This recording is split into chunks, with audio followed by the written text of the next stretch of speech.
안녕하세요. 10월 15일 주일 저녁 예배 시간입니다. 이 시간에는 사도행전 26장 8절부터 25절까지 말씀을 통해서 함께 은혜를 나누도록 하겠습니다. 당신들은 하나님이 죽은 사람 다시 살리심을 어찌하여 못 믿을 것으로 여기나이까? 나도 나사렛 예수의 이름을 대적하여 범사를 행하여야 될 줄 스스로 생각하고 예루살렘에서 이런 일을 행하여 대제사장들에게서 권세를 얻어가지고 많은 성도를 옥에 가두며 또 죽일 때에 내가 가편 투표를 하였고 또 모든 회당에서 여러 번 형벌하여 강제로 모독하는 말을 하게 하고 저희를 대하여 심히 격분하여 외국성까지도 가서 핍박하였고 그 일로 대제사장들의 권세와 위임을 받고 다메섹으로 갔나이다. 왕이여, 때가 정원화되어 길에서 보니 하늘로서 해보다 더 밝은 빛이 나와 내 동행들을 둘러 비치는지라. 우리가 다 땅에 엎드러짐에 내가 소리를 들으니 히브리 방언으로 이르되 사울아 사울아 내가 어찌하여 나를 핍박하느냐? 가시체를 뒷바질하기가 내게 고생이니라. 내가 대답하되 주여 뉘시니이까? 주께서 가라사대 나는 네가 핍박하는 예수라. 일어나 네 발로 서라. 내가 네게 나타난 것은 곧 네가 나를 본 일과 장차 내가 네게 나타날 일에 너로 사환과 증인을 삼으려 하노니 이스라엘과 이방인들에게서 내가 너를 구원하여 저희에게 보내어 그 눈을 뜨게 하여 어두움에서 빛으로 사단의 권세에서 하나님께로 돌아가게 하고 죄사함과 나를 믿어 거룩히 된 무리 가운데서 기업을 얻게 하리라 하더이다. 아그리빠 왕이여, 그러므로 하늘에서 보이신 것을 내가 거스리지 아니하고 먼저 다메섹에와 또 예루살렘에 있는 사람과 유대 온 땅과 이방인에게까지 회개하고 하나님께로 돌아가서 회개에 합당한 일을 행하라 선전하므로 유대인들이 정전에서 나를 잡아 죽이고자 했으나 하나님의 도우심을 받아 내가 오늘까지 서서 높고 낮은 사람 앞에서 증거하는 것은 선지자들과 모세가 반드시 되리라고 말한 것밖에 없으니 곧 그리스도가 고난을 받으실 것과 죽은 자 가운데서 먼저 다시 살아나사 이스라엘과 이방인들에게 빛을 선전하시리라 함이니이다 하니라. 바울이 이같이 변명하며 베스도가 크게 소리하여 가로되 바울아 네가 미쳤도다. 네 많은 학문이 너를 미치게 한다 하니 바울이 가로되 베스도가 가여 내가 미친 것이 아니요 참되고 정신 차린 말을 하나이다. 아멘. 이 앞서 25장에 있는 말씀과 그 다음에 또 26장 1절부터 7절까지 말씀은 제가 생략을 했습니다. 그것은 그 바울이 이제 그 베스도 앞에서 또 그리고 아그리빠 왕 앞에서 신문받고 재판하는 이 과정, 그 과정을 이렇게 쭉 열거한 것이기 때문에 그것은 제가 뺐고요. 여기서 제가 그간에 있었던 내용을 잠시 설명을 드리도록 하겠습니다.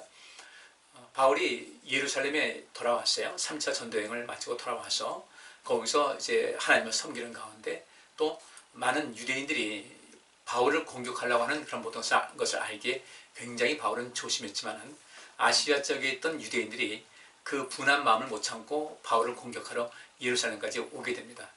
그래서 바울을 이제 선동을 해서 이 바울을 그냥 심판하려고 하고 죽이려고 했는데 이런 과정 속에서 그 지역 치안을 담당하고 있는 백부장, 천부장 이런 사람들이 그 모든 그 상황을 이제 일단 정리를 하고 이것이 어떻게 된 것인지를 살피려고 하는 것이죠. 그래서 이런 그 신문 절차를 진행하는 가운데 바울이 로마 시민권을 가지고 있다는 것을 알게 되었고 여기서 바울을 대하는 태도가 완전히 바뀌게 됩니다. 일단 그래서 이 공회에 이제 들어와서 공회를 소집해서 그들과 하여금 모든 이야기를 듣게 하고 또 바울의 말도 듣게 해서 이 모든 것을 상황을 정리하려고 했는데 정리가 잘 안 되는 거예요. 결국 이들은 이전부터 계획했던 대로 바울을 죽이려고 하는 계획을 세웠는데 그것을 바울이 이제 자기의 생지를 통해서 알게 되었고 그래서 이전 이 베스도 총독 말고 그 이전에 있던 벨릭스 총독에게 요청을 해서 나로 하여금 가이사랴에 가서 거기서 재판을 받게 해달라 이런 과정이 있었습니다. 그리고 가이사랴에 이제 가게 됐거든요. 근데 그 이후에 총독이 바뀌었습니다. 벨릭스 총독의 뒤를 이어서 그 베스도라는 사람이 총독이 됐는데 이 총독이 된 다음에 이 사람이 3일 만에 예루살렘을 방문합니다. 그리고 그 전에 그러니까 이 벨릭스를 뒤를 이어서 베스도가 총독이 되는 이런 과정 속에서 바울이 꽤 오랜 기간 이제 그 가이사랴 감옥에 갇혀 있게 되거든요. 그리고 이제 대제사장들 그 가이사랴에 와서 바울을 고소했던 이 대제사장들과 장로들, 이 사람들은 다시 예루살렘으로 돌아가게 됐고, 이제 새로운 총독이 되어서 베스토가 예루살렘에 갔는데, 이때 이제 그들은 또 기회를 잡으려고 하는 거죠. 이렇게 얘기합니다. 베스토 총독이요, 바울이라는 사람이 가이사랴에 있는데 그를 이곳에 데리고 와서, 기왕 총독도 여기 오셨으니까 이곳에 데리고 와서 여기서 재판을 받게 해주십시오 하고 요청을 합니다. 그런데 그 계획은 어떤 재판의 어떤 정당성이 아니라 그렇게 가이사랴에서 이 바울을 예루살렘으로 데리고 오는 그 과정 속에서 자객을 매복시켰다가 그를 죽이려는 그런 계획이었거든요. 그런데 베스토가 이렇게 얘기합니다. 나는 바로 예루살렘에서 이제 가이사랴로 가야 된다. 그러니까 거기 가서 모든 것을 했으면 좋겠다라고 하고서 그 요청을 이제 정중히 거절을 합니다. 그리고 가이사랴에 이 베스토가 돌아와서 이제 재판을 시작을 하게 되죠. 또 이제 그쪽 대제사장도 오고 또 장로들도 오고 그쪽에 이제 바울을 고소하는 사람들이 와서 함께 재판을 하게 되는데, 이 상황 속에서 뭔가 정리가 안 되는 거예요. 그래서 결국은 바울은 이 모든 과정, 나는 이 사람들이 고발하는 그런 모든 것에 동의할 수가 없다. 이러면서 어떤 증거도 없이 나를 고발하고 이렇게 억지를 쓰고 있으니까 이건 잘 판단해달라. 그리고 자기는 로마에 가서 재판을 받겠다라는 이런 요청을 하게 됩니다. 그리고 베스토가 가만히 보니까 그들의 종교 문제였어요. 이 바울이 어떤 국가적인 면에서 반국가의 행동을 한다든지 사회 질서를 어지럽힌다든지 그런 것은 전혀 없고, 단지 이 유대인들 사이 속에서 그들의 그 율법 해석과 또 바울의 율법 해석, 이런 모든 것에 종교적인 문제인 것을 알고, 그래서 어찌할 바를 모르고 있다가 바울이 내가 가이사에게, 황제 가이사에게 가서 재판을 받겠다, 이제 로마에 가서 이제 재판을 받겠다고 요청을 하게 됩니다. 이런 속에서 자연히 베스토도 골치가 아픈 거죠. 계속해서 이 예루살렘에 있는 어떤 그 유대인으로서 실력을 갖고 세력을 갖고 있는 이런 사람들이 계속해서 압박을 하니까 이것을 어떻게 할까 하다가 마침 그쪽에 있는 그 왕이었던 아그리빠라는 사람이 이 베스토를 찾아오게 됩니다. 새롭게 총독이 됐으니까요. 그 과정 속에서 베스토가 아그리빠 왕에게 이런저런 이야기를 합니다. 이 재판이 걸렸는데 이 바울이라는 사람을 고소하는 저 유대인들을 보게 되면 앞뒤가 맞지 않고 어떤 증거도 제대로 내놓지 못하는 가운데 이 바울이라는 사람은 로마에 가서 재판을 받겠다고 요청을 했는데 한번 좀 들어봐 주시면 좋겠습니다. 그래서 어떤 고견을 듣기를 원합니다 하는 이 과정이 왔어요. 그리고 그렇게 이제 아그리빠 왕이 바울을 또 신문하는 이런 과정이 여기 나오고 있습니다.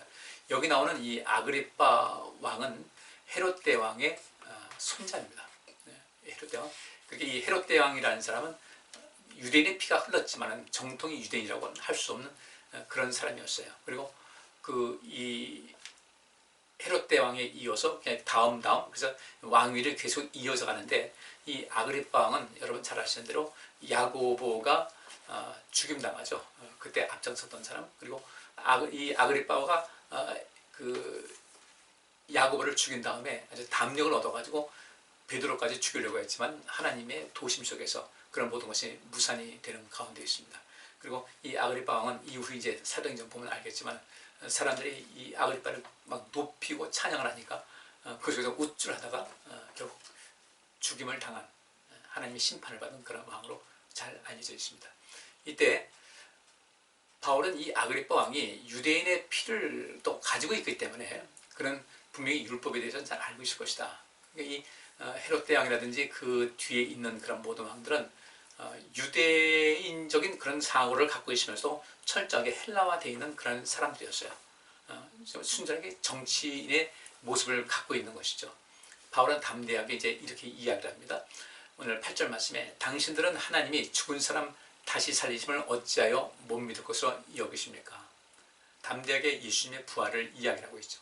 또 그렇게 말할 수 있는 것은 예수님께서 죽으시고 부활하신 것이 몇십 년 지나지 않았기 때문에 그런 모든 여파가 여전히 흘러나고 있는 거죠. 기독교인들 역시 예수님의 부활을 이야기를 하고 있고 그리고 확실하게 믿고 있고 전파하는 가운데서, 그래서 9절에 나도 나사렛 예수의 이름을 대적하여 범사를 행하여야 될 줄 스스로 생각했다. 여러분들이 하나님께서 죽은 사람을 다시 살리시는 것을 믿지 못하고 있는데 뭐 그럴 수도 있다고 생각한다는 거죠. 나도 이전에 그랬다는 거예요. 나도 나사렛 예수의 이름을 대적하여 범사를 행하여야 이것이 하나님께서 기뻐하신 일인 줄 생각했다. 그래서 10절 말씀에 예루살렘에서 이런 일을 행하여 대제사장들에게서 권세를 얻어가지고 어떤 일을 행한 겁니까? 예수의 이름을 대적하는 그 일을 이로해서 모든 것을 대제사장들에게 합법적인 권한을 부여받아서 그렇게 예수의 이름을 전하는 사람들을 옥에 가두며 또 그 사람을 심판해서 재판해서 죽인다고 할 때 난 거기에 가편 투표를 했다. 나도 동의했다. 그 11절 모든 회당에서 여러 번 형벌하여 강제로 모독하는 말을 하게 하고 개종하도록 한 거죠. 예수 그리스도를 모욕하게 하고 또 비난하게 하고 개종하게 하고 이런 일이 있었던 거예요. 또 저희들 대해서 심히 격분하여 그럼에도 불구하고 계속해서 예수 믿는 사람들이 돌이키지 않는 사람이 있고 세가 확산되고 잘 아시다시피 스데반 집사님이 순교한 다음에 엄청난 핍박이 있었음에도 불구하고 그들은 자기 믿음을 버리지 않았거든요. 그 핍박의 현장에서 벗어나서 떠났을 뿐이지 그들이 신앙을 배반하지는 않았어요. 그리고 가는 곳마다 또 계속해서 주의 복음을 전파했던 거죠. 여기에 너무 자기는 화가 났다는 거예요. 심히 격분해서 외국 성까지도 가서 핍박하였다. 그리고 그 일로 대제사장들의 권세와 위임을 받고 다메섹으로 갔습니다. 이렇게 이야기를 합니다. 자기 과거에 있었던 이야기를 하는 거예요. 그러면서 이제 바울이 자기가 경험했던 것을 이야기를 합니다. 예수님을 만난 그 장면을 이야기합니다. 13절에 왕이여 때가 정오나되어 길에서 보니 하늘로서 해보다 더 밝은 빛이 나와 내 동행들을 둘러 비추는지라. 나와 내 동행이라고 했으니까 바울은 자기 자신만의 경험이 아니라는 거죠. 그 주변에 있던 사람들도 다 알고 있다. 이건 증인이 있다는 이야기예요. 그 엄청난 빛과 그 상황 속에서 다 땅에 엎드러졌어요. 내가 소리를 들었는데 히브리 방언으로 이르기를 사울아 사울아 내가 어찌하여 나를 핍박하느냐. 가시체를 뒷바질하기가 내게 고생이다. 그러니까 이 모든 것은 내가 애쓰고 수고하는 것은 나름대로 어떤 신념이 있어서 하는 것이겠지만 그것은 아무런 의미가 없는 것이다. 모든 것을 바로 알기를 바란다라고 주께서 말씀하신 거예요. 여기서는 뭐 간단하게 사울아 사울아 내가 어찌하여 나를 핍박하느냐 가시체를 뒷발질하기가 내게 고생이다. 이렇게 간단하게 된 것은 아니겠죠.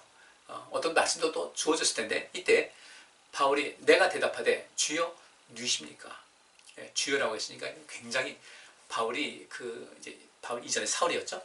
그가 얼마나 그 마음속에 두려움이 있었는지 이거 뭐 정신이 다 빠진 상태였던 것 같아요. 주여 누이십니까? 주께서 가라사대 때 나는 내가 핍박하는 예수다 이렇게 말씀하셔요. 그러면서 일어나 네 발로 서라고 말씀하십니다. 네 발로 서라. 네 발로 서라는 것은 단순하게 일어나서 서는 그런 것은 아니겠죠.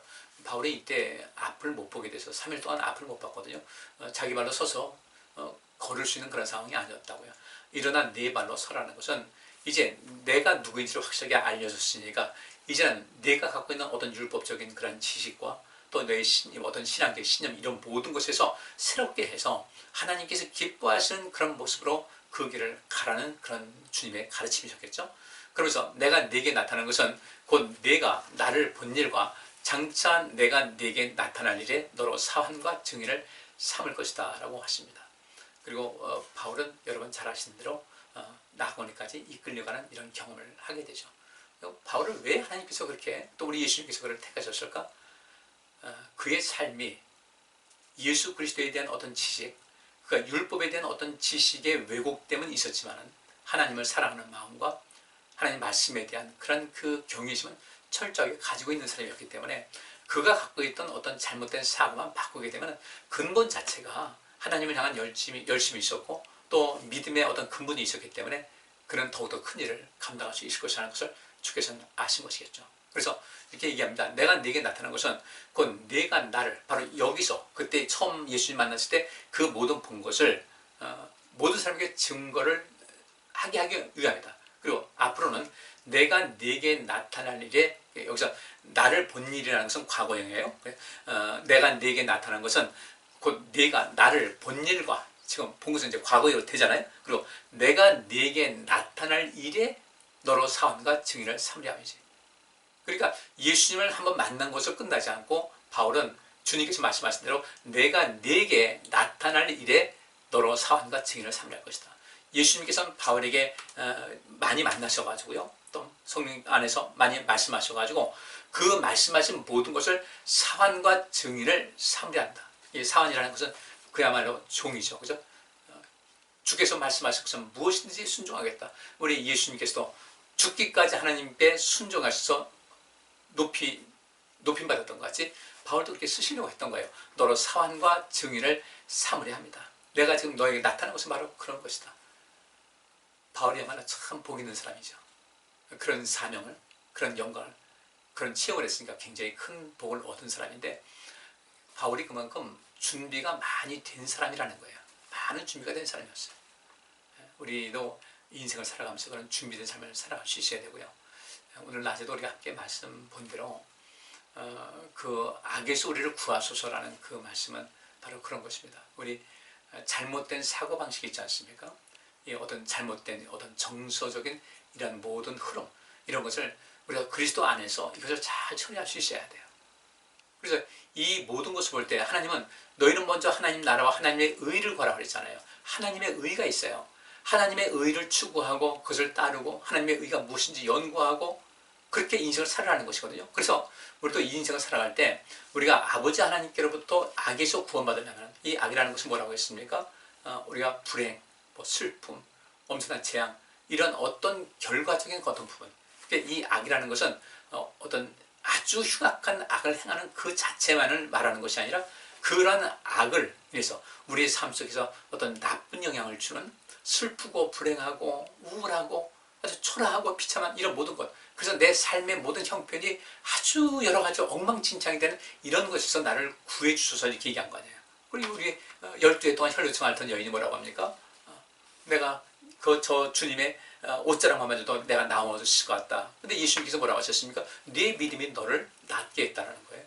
내 믿음이 너를 낫게 해서 너의 그 악, 그러니까 슬프고 힘들고 고통스럽고 초라하고 죽고 싶은 그런 모든 속에서 내 믿음이 너를 낫게 했다는 거예요.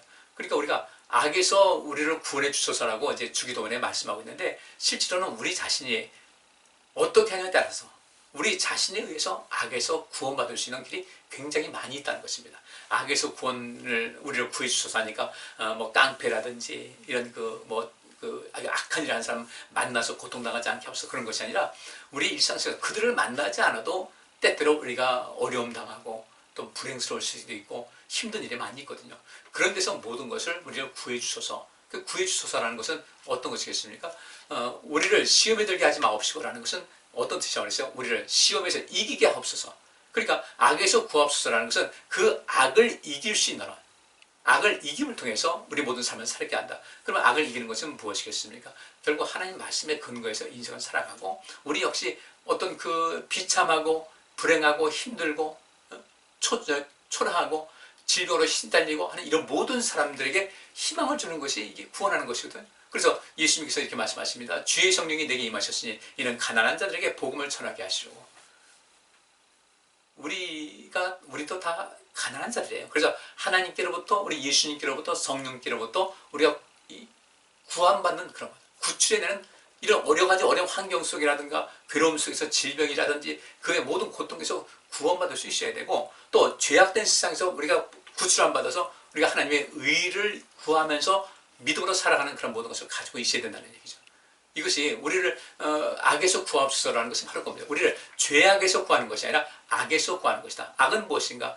고통스럽고 불행하고 힘들고 지치고 재앙 가득하고 미래 소망이 없는 이런 모든 속에서 그런 모든 부정적인 것을 내어버리고 이제는 하나님의 뜻대로 또 하나님의 은총 속에 살아가는 것을 말하고 있는 것이거든요. 우리 하나님께서 우리를 도와주시는 완벽한 분이십니다. 우리는 그 안에서 참된 평안과 안식을 누릴 수가 있어야 되겠죠. 그 속에서 하나님께 늘 구해야 된다는 거예요.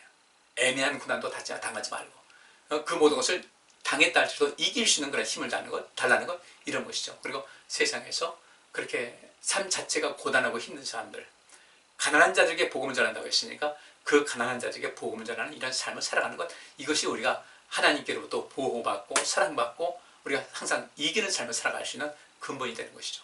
하나님께서 또 우리 예수님께서는 바울을 부르신 목적이 바로 그것이었어요. 그로 하여금 그 일을 감당할 수 있도록 너로 나의 사환과 증인을 삼으려 너를 불렀다, 너를 만난 것이다 라고 이 얘기를 하는 거예요. 그리고 바울은 이 경험이 그의 삶 속에서 정말 잊지 못할 그런 것이 되었죠.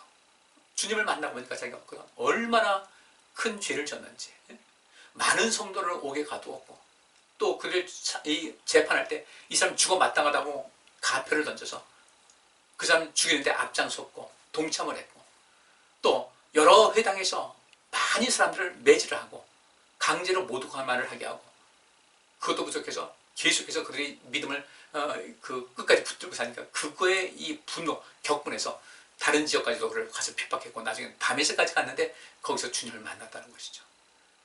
근데 그렇게 많은 죄를 저지른 자기를 주님께서 그를 악에서 구원하신 거예요. 그게 편했겠습니까?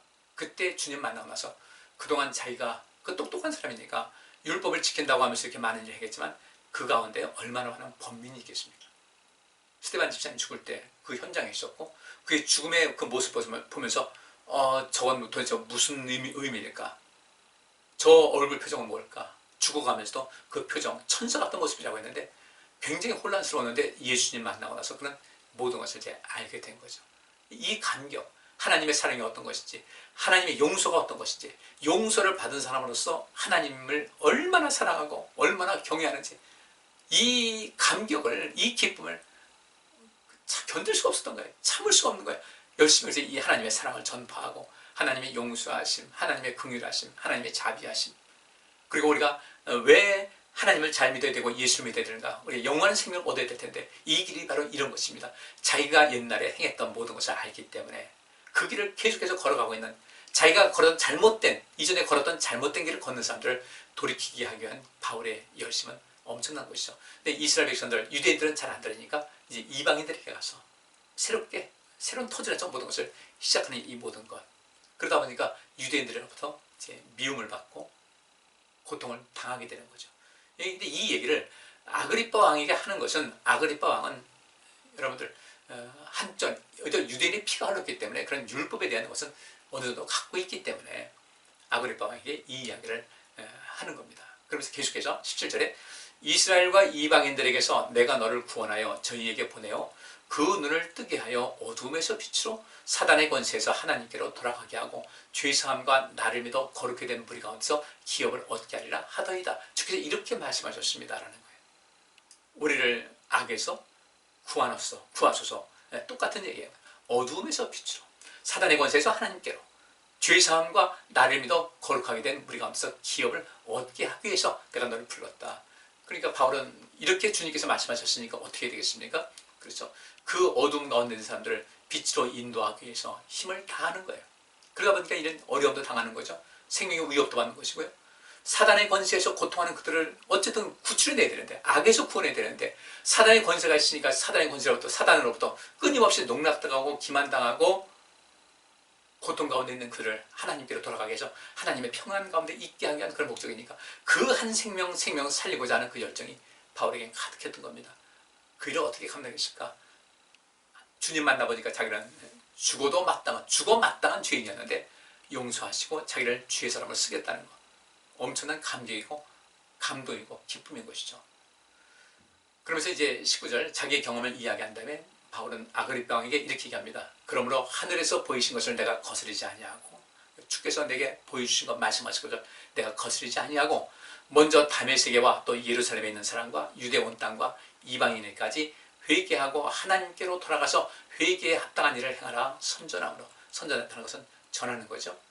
이것을 계속 전했다는 거죠. 다메섹에도 그랬고, 그 다메섹 갔다가 다메섹에 있는 그 그리스도인들을 심판하려고 하죠. 그들을 정죄하고자 갔다가 거기서 주님 만나고 난 다음에 거기서 바로 그 예수 믿는 사람들을 핍박하고자 갔던 거기서 예수님 만나고 그 자리에서부터 뭘 했습니까?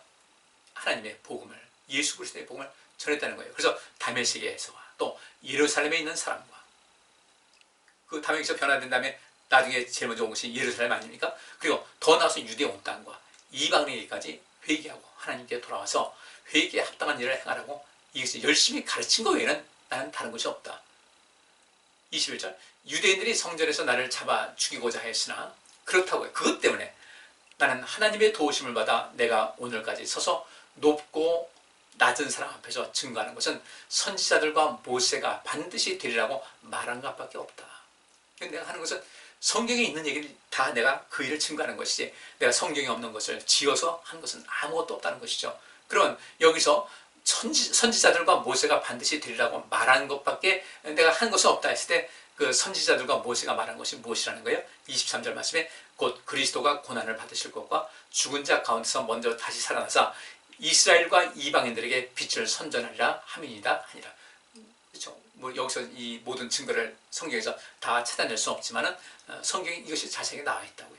예수님께서 고난당하실 것, 또 앞으로 이 세상을 창조하시, 또 새롭게 할 어떤 구세주가 오실 것이라는 것을 다 구약에 나와 있으니까, 그러니까 이것을 이 사람들에게 얘기하는 겁니다. 그 여기 자리에 있는 그 대제사장들과 장로들에게도 그 얘기를 하는데 그들이 할 말이 있어야죠. 아무런 증거도 아무런 반박도 하지 못했던 거예요. 그래서 이렇게 바울이 이런 얘기를 하니까 24절 바울이 이같이 변명하며 베스도가 크게 소리하여 가로되, 베스도 총독이죠. 바울아 네가 미쳤도다. 내 많은 학문이 너를 미치게 한다 하니 바울이 가로되 베스도가 가요 내가 미친 것이 아니요 참되고 정신 차린 말을 하는 것입니다. 그리고 이제 26장 끝에 보면 이제 그 아그리빠 왕 이렇게 얘기를 합니다. 저 사람이 만약에 나를 로마에 가서 재판받을 수 있게 해달라는 말을 하지 않았다면 무죄로 방면할 수도 있었을 텐데, 이런 이야기를 합니다. 굉장히 이 바울이 증거하는 말이 논리적인 그런 말, 그리고 성경에 근거한 말, 그리고 자기가 체험한 이런 모든 것에서 확신에 찬 그런 모든 것을 해가지고 거기 모였던 대제사장도 장로들, 그를 고소하는 그런 모든 사람들 단 한마디도 말을 못하게 막은 거예요. 성령께서 함께 하신 것이죠. 우리도 바울과 같은 어떤 신앙체험, 그 어떤 경우에도 흔들림이 없는 굳건히 믿음의 그 길을, 또 십자가의 그 길을, 생명의 길을 묵묵히 걸어갈 수 있는 그런 체험이 꼭 필요한 줄 압니다. 우리 성도님들, 우리 함께 그 체험을 해 나가시자고요. 우리 주님께서 우리를 얼마나 사랑하시는데 우리를 죽음의 구렁텅이에서 건져내셨어요. 구출해내셨어요. 이 땅 살면서 우리가 매일매일 사는 것, 내가 건강하게 사는 것, 이렇게 편안하게 사는 것 같다 하지만 실상은 이 속에서 보이지 않는 하나님의 손이 있는 것인데 우리가 그것을 좀 느껴보자는 겁니다. 그리고 인생 살아가면서 한번 곰곰이 돌아보세요. 그때 어땠을까? 그때도 하나님의 은혜였다. 요즘 은혜라는 그 찬양이 굉장히 유행이잖아요. 많이 불리우죠. 그때는 아무것도 아니고 내 공로인 줄 알았는데 이제 보니 그것도 하나님의 은혜였어. 우리는 매일매일 하나님의 은혜 가운데 살아갑니다. 우리 이제 인생을 살아가면서 할 일 많이 있죠. 이런 일 저런 일 많이 있지만 우리가 정말 중요한 것은 앞으로 우리가 주님의 나라 가야 되고 우리가 다 누구나 주님 앞에 설 수밖에 없는 이런 상황인데 그때 우리가 어떤 모습으로 설까? 바울과 같이 이런 담대한 모습을 가져야 되겠다는 거죠. 이런 그 믿음의 체험, 그 누가 뭐라 할지라도, 그를 생명을 위협한다 할지라도, 뭐 협박을 하고 죽인다고 할지라도 굴하지 아니하고 예수 그리스도의 증인의 삶을 살고 하나님의 증인의 삶을 살고 내 그 하나님 말씀에 근거한 믿음을 굳건히 지키면서 주님 앞에 부끄러움 없는 그런 삶을 살아가는 이 모든 용기와 결단은 우리에게 꼭 필요한 점이 있습니다. 무엇보다도 우리 성도님께서 기억하는, 그때 내가 하나님의 굉장히 큰 은혜를 받았다고 생각할 만한 어떤 사건이 있었고 어떤 일이 있었을 거예요. 어떤 사물이 있을 것이고 이런 것이 있을 텐데 그때 한번 곰곰이 생각하면서 그때 그것이 바로 하나님의 은혜였습니다 라고 다시금 우리 자신을 돌아보고 고백할 수 있는 그런 시간을 가질 수 있기를 간절히 바랍니다. 기도하겠습니다. 사랑하시는 아버지 하나님, 오늘 사도 바울이 자기가 예수 그리스도를 만난 사건을 증언하면서 이렇게 좋으신 하나님을 내가 배반할 수 없고 이렇게 좋으신 예수님을 내가 배반할 수 없고 그분의 말씀대로 그분께서 자기에게 지시하신 모든 그대로 행할 수밖에 없는 그런 놀라운 사랑, 하나님의 사랑을 그 경험한 것을 이야기하고 있는데 우리에게도 계속해서 하나님을 경험하고 예수 그리스도를 만나는 그런 산 경험이 우리의 삶 속에서 이어나갈 수 있기를 원합니다. 어떤 상황에서도 우리의 믿음이 식어지지 않게 하시고 배반하지 않게 해주시고 더 뜨거운 열정으로 주님을 찾아주시는 귀한 역사, 주님 저희들 많이 부족하오니 그렇게라도 해서 우리의 믿음을 더욱더 강화시켜 주시고 온전케 하여 주옵소서. 이 한 주간도 하나님 말씀에 근거해서 매일매일 살아서 주님의 놀라운 은혜 때마다 일마다 도우시는 하나님의 손길을 계속해서 체험하며 그 가운데 우리의 믿음이 더 자라나는 귀한 한 주간이 되게 하여 주옵소서. 예수 그리스도 이름으로 기도하옵나이다. 아멘. 오늘 여기까지 하겠습니다. 감사합니다.